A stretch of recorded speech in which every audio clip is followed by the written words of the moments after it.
Hello friends, क्या हाल चाल। मस्त ना। आशा करता हूँ आप सब मस्त होंगे और अपनी अपनी एग्जाम को लेकर ज़बरदस्त तरीके से तैयारी कर रहे होंगे। तो जैसा कि दोस्तों आपसे मैंने कहा था कि 20 अगस्त से यूपी बोर्ड क्लास 12 की क्लासें आपकी आएंगी। कुछ बच्चे मैसेज कर रहे थे कि सर क्लासें नहीं आई। तो आज 26 अगस्त को आपका पहला लेक्चर भौतिक विज्ञान का निर्देशादेश क्षेत्र। तो यह चैप्टर पढ़ने से पहले हमें भौतिक विज्ञान के बारे में जानकारी होना बहुत ज़रूरी है। और भौतिक विज्ञान जानने से पहले हमें जानना होगा आखिर विज्ञान क्या है। प्रैक्टिकल के टाइम आपसे टीचर पूछ लेते हैं तो आप नहीं बता पाते, जिससे आपका प्रैक्टिकल में नंबर कट जाता है। और आप इंटेलिजेंट टॉपर चैनल से पढ़ रहे हैं तो आपका नंबर कैसे कटेगा। तो चलिए पहले हम जानते हैं विज्ञान के बारे में। तो अगर दो शब्दों में कहा जाए तो वि प्लस ज्ञान अर्थात विज्ञान, विशेष ज्ञान को ही विज्ञान कहते हैं।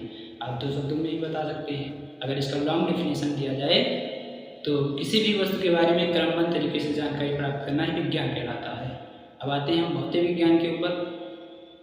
तो विज्ञान की वह शाखा जिसके अंतर्गत प्राकृतिक परिघटनाओं का अध्ययन किया जाता है भौतिक विज्ञान कहलाता है। भौतिक विज्ञान के जनक न्यूटन को कहा जाता है। आधुनिक भौतिक विज्ञान के जनक न्यूटन, आइंस्टीन और गैलीलियो तीनों को कहा जाता है। तो ये था आपकी बेसिक नॉलेज के लिए। तो चलिए बिना समय गवाए अपना चैप्टर स्टार्ट करते हैं, जो कि है विद्युतावेश व क्षेत्र। Let's go. हमारा चैप्टर है पहला विद्युतावेश व क्षेत्र। यह दो भागों में बांटा गया है, विद्युतावेश, विद्युत क्षेत्र। अलग अलग पार्ट में पढ़ेंगे। पहला पढ़ेंगे विद्युतावेश।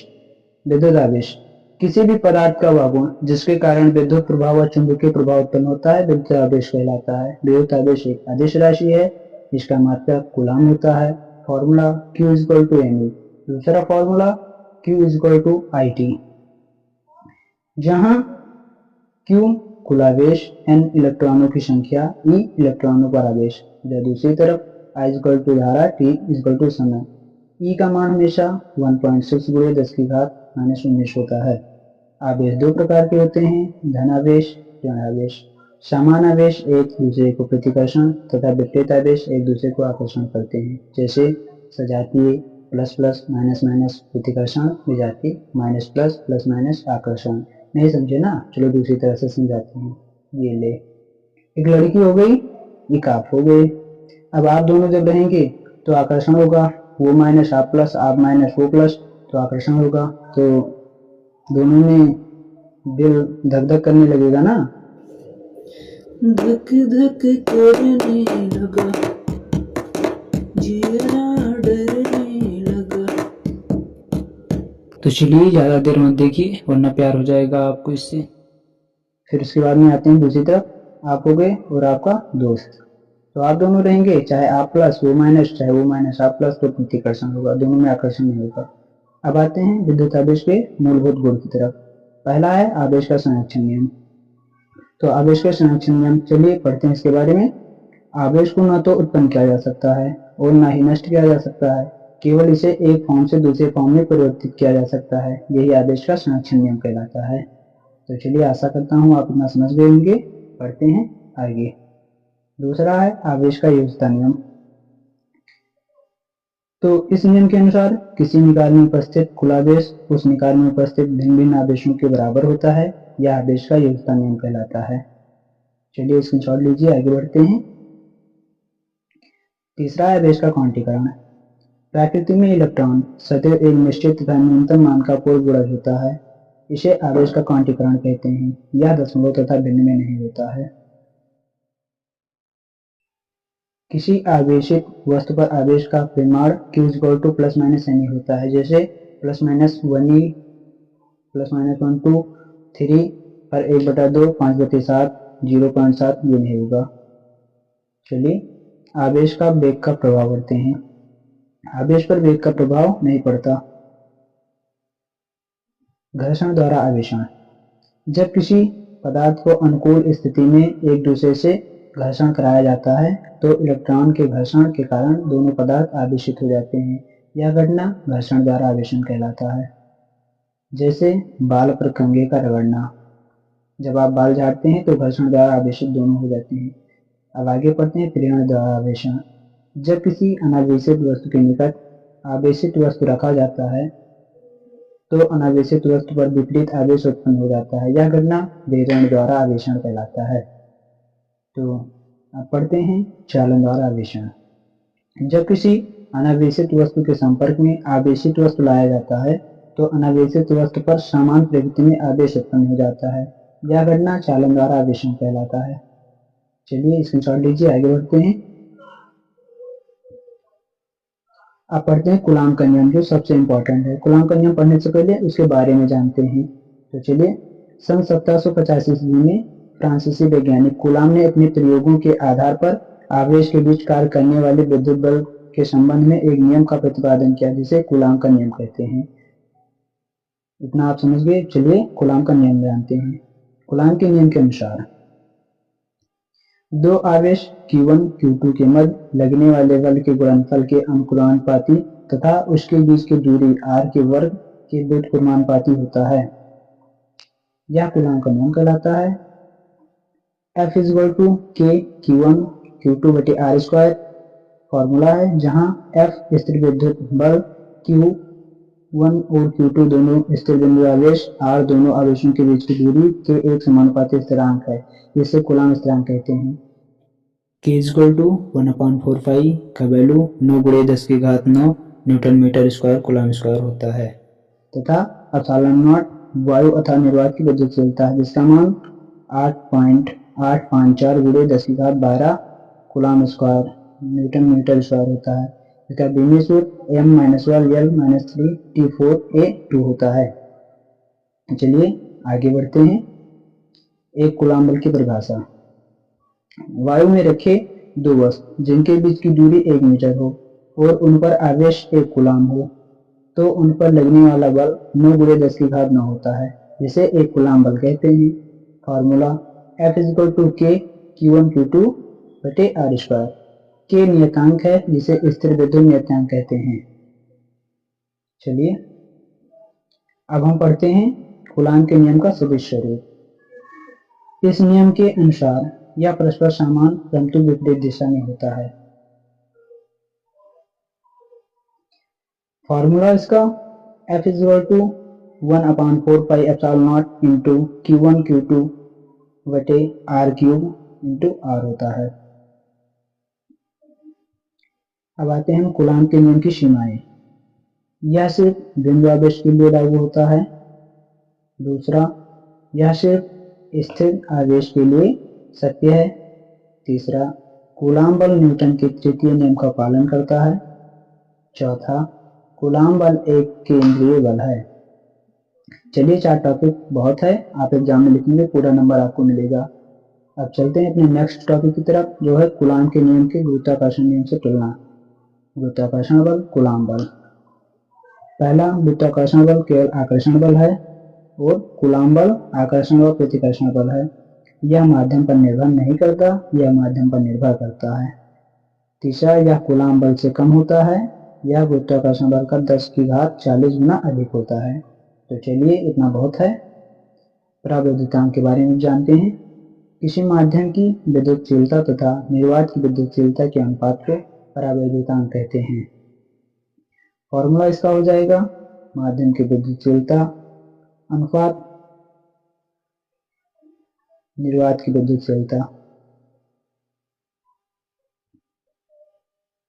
अब पढ़ते हैं दूसरी टॉपिक, जो कि था विद्युत क्षेत्र। किसी भी आवेश या आवेशों के समूह के चारों तरफ जहां तक उसके प्रभाव का अनुभव किया जा सके, उसे विद्युत क्षेत्र कहते हैं। विद्युत की दिशा विद्युत बल रेखाओं द्वारा प्रदर्शित करते हैं। अब आते हैं विद्युत का परिणाम। विद्युत का परिणाम विद्युत क्षेत्र की तीव्रता से प्रदर्शित करते हैं। विद्युत क्षेत्र की तीव्रता। विद्युत क्षेत्र में एकांक आवेश पर लगने वाले विद्युत बल को विद्युत क्षेत्र की तीव्रता कहते हैं। इसे E से प्रदर्शित करते हैं। फॉर्मूला E = F/Q होता है। मात्रक इसका वोल्ट प्रति मीटर या न्यूटन प्रति कूलाम होता है, जो कि NC भी बोल सकते हैं। बीमा इसका MLT-3A-1 होता है। अब आते हैं विद्युत बल रेखाओं के बारे में जानते हैं। विद्युत बल रेखाएं काल्पनिक व निष्कोण होती हैं, जो किसी भी स्थान पर अपना अविरल प्रदर्शन करती हैं। विद्युत बल रेखाएं खींची गई किसी भी बिंदु पर स्पर्श रेखा उस स्थान पर विद्युत क्षेत्र की दिशा को दर्शाती हैं। अब पढ़ते हैं विद्युत बल रेखाओं के गुण के बारे में। पहला है, यह धन आवेश से प्रारंभ होकर ऋण आवेश पर समाप्त होती हैं। दूसरा है, विद्युत बल रेखाएं एक दूसरे को कभी नहीं काटती। तीसरा है आपका, विद्युत बल रेखाएं समांतर व समदूरस्थ होती हैं। चौथा है आपका, विद्युत बल रेखाएं पास पास प्रबल विद्युत तथा दूर दूर दुर्बल विद्युत होती हैं। पांचवा है आपका, विद्युत बल रेखाएं समद्विभुज पृष्ठ से लंबवत होती हैं। अब पढ़ते हैं विद्युत द्विध्रुव के बारे में। समान परिमाण व विपरीत प्रकृति के दो आवेशों को अति सूक्ष्म दूरी पर रखने से बना निकाय विद्युत द्विध्रुव कहलाता है। जैसे HCl, H2O, HBr, NH3 etcetera. अब पढ़ते हैं विद्युत द्विध्रुव अवगुण के बारे में। विद्युत द्विध्रुव के किसी एक आवेश के परिणाम तथा दोनों आवेशों के बीच की दूरी के गुणनफल को विद्युत द्विध्रुव अवगुण कहते हैं। इसे P से व्यक्त करते हैं। Formula P = Q × 2D। विद्युत द्विध्रुव अवगुण P का B में सूत्र m0l1 T1 A1 होता है, जिसे LTA भी बोल सकते हैं। यह एक सदिश राशि है जिसकी दिशा ऋण आवेश से धन आवेश की ओर होती है। चलिए आगे बढ़ते हैं, क्षेत्रफल सदिश के बारे में जानते हैं। किसी पृष्ठ के लंबवत खींचा गया सदिश रेखा क्षेत्रफल सदिश कहलाता है। क्षेत्रफल सदिश को A वेक्टर से व्यक्त करते हैं। अब पढ़ते हैं समतल कोण के बारे में। वृत्त के चाप द्वारा केंद्र पर बनाया गया कोण समतल कोण कहलाता है। फॉर्मूला इसका चाप बटे त्रिज्या होता है, जिसे आप Q = S/R भी बोल सकते हैं। धन कोण गोले के पृष्ठ द्वारा केंद्र पर बनाया गया कोण धन कोण कहलाता है। इसे W से व्यक्त करते हैं। फॉर्मूला इसका हो जाएगा क्षेत्रफल बटे त्रिज्या, इसे W = A/R² भी बोल सकते हैं। धन कोण का मात्रक स्टेरेडियन होता है। विद्युत फ्लक्स विद्युत क्षेत्र में स्थित किसी काल्पनिक पृष्ठ से अभी गुजरने वाली विद्युत बल रेखाओं की संख्या के मान को विद्युत फ्लक्स कहते हैं। इसे फाई से व्यक्त करते हैं। Formula phi = E × A × cos theta होता है, जहां फाई विद्युत फ्लक्स, E विद्युत क्षेत्र की तीव्रता, A सतह का क्षेत्रफल, cos थीटा विद्युत क्षेत्र और सतह के अभिलंबवत के बीच का कोण होता है। अब बात करते हैं इसके SI मात्रक का, जो कि न्यूटन मीटर स्क्वायर प्रति कूलम होता है या वोल्ट मीटर है। बीमा m1 L3 T-3 A-1 होता है। यह सूत्र किसी सतह से गुजरने वाली विद्युत क्षेत्र रेखाओं की कुल संख्या को मापता है जब विद्युत क्षेत्र क्षेत्रफल के लंबवत होता है। थीटा = 0 डिग्री जो विद्युत फ्लक्स अधिकतम होता है। जब विद्युत क्षेत्र सतह के समांतर होता है, थीटा = 90 डिग्री विद्युत फ्लक्स शून्य होता है। तो चलिए, अभी तक आपसे लाइक सब्सक्राइब करने के लिए कुछ नहीं बोला है, पर एक बार कमेंट में जय मां सरस्वती जरूर लिखें। अगर आपको वीडियो अच्छी लगती है तो आप हमारे चैनल को सब्सक्राइब कर सकते हैं, लाइक कर सकते हैं, ये आपके ऊपर डिपेंड करता है। पर हाँ, आप अपने लिए एक बार जय मां सरस्वती जरूर लिखें। तो चलिए, बिना किसी देरी के आगे टॉपिक पढ़ते हैं हम। सतत आवेश वितरण किसी विद्युत को किसी वस्तु पर एक समान रूप से फैलाना सतत आवेश वितरण कहलाता है। सतत आवेश वितरण के प्रकार, अब चलिए इसके बारे में जानते हैं। पहला है रेखीय आवेश वितरण, दूसरा है सतही आवेश वितरण, तीसरा है हमारा आयतन आवेश वितरण। तो एक एक करके तीनों के बारे में हम जानते हैं। पहला हम पढ़ेंगे रेखीय आवेश वितरण। जब किसी आवेश को वस्तु की लंबाई के अनुसार वितरित किया जाता है तो इसे रेखीय आवेश वितरण कहते हैं। एकांक लंबाई पर उपस्थित आवेश को रेखीय आवेश घनत्व कहते हैं। इसे लैम्डा से व्यक्त करते हैं। Formula lambda = Q/L। मात्रक जिसका कूलाम प्रति मीटर होता है। b मा L-1 AT होता है, जहां L लंबाई, t समय, A क्षेत्रफल होता है। तो चलिए आगे बढ़ते हैं। दूसरा है हमारा सतही आवेश वितरण। जब आवेश को वस्तु के क्षेत्रफल में वितरित कर देते हैं तो उसे सतही आवेश वितरण कहते हैं। एकांक क्षेत्रफल में उपस्थित आवेश को सतही आवेश घनत्व कहते हैं। इसे सिग्मा व्यक्त करते हैं। Formula sigma is equal to Q/A, जहाँ सिग्मा निर्दिष्ट आवेश घनत्व, Q कुल आवेश, A पृष्ठीय क्षेत्रफल है, इसका SI इकाई कूलाम प्रति मीटर वर्ग है, B में सूत्र L-2 AT होता है। तो चलिए जल्दी जल्दी इसके स्टार्ट करिए। अगले टॉपिक पर आते हैं, आयतन आवेश वितरण, जो कि हमारा तीसरा है। जब आवेश को वस्तु के पूरे आयतन में वितरित करते हैं तो इसे आयतन आवेश वितरण कहते हैं। एकांक आयतन में उपस्थित आवेश के आयतन आवेश घनत्व कहते हैं, इसे रो से व्यक्त करते हैं। Formula Q/V।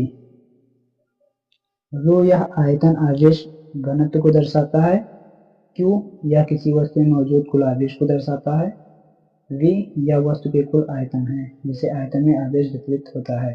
इसका SI मात्रक कूलाम प्रति घन मीटर होता है। इसका बीमीय सूत्र L-3 AT होता है। तो चलिए अब हमारा तीनों कंप्लीट हुआ। अब आगे बढ़ते हैं, जो है ग्रास का परिमेय। किसी पृष्ठ से गुजरने वाला कुल विद्युत फ्लक्स थीटा E उस पृष्ठ द्वारा प्रतिबंध कुल आवेश का 1/ε0 गुना होता है। फॉर्मूला थीटा Q/ε0, जहां ε0 निर्वात या वायु की विद्युतशीलता है। आपका चैप्टर कंप्लीट हुआ। अब जितने इम्पोर्टेंट फैक्ट थे आपको बताया गया, कोई भी टॉपिक छोड़ी नहीं गई। तो वीडियो देखने के लिए धन्यवाद, और एक बार कमेंट में जय मां सरस्वती जरूर लिखें अगर ना लिखें हो तो। चलिए मिलते हैं चैप्टर के साथ, तब तक अपना प्यार, सम्मान और दुलार ऐसे ही बनाए रखिए।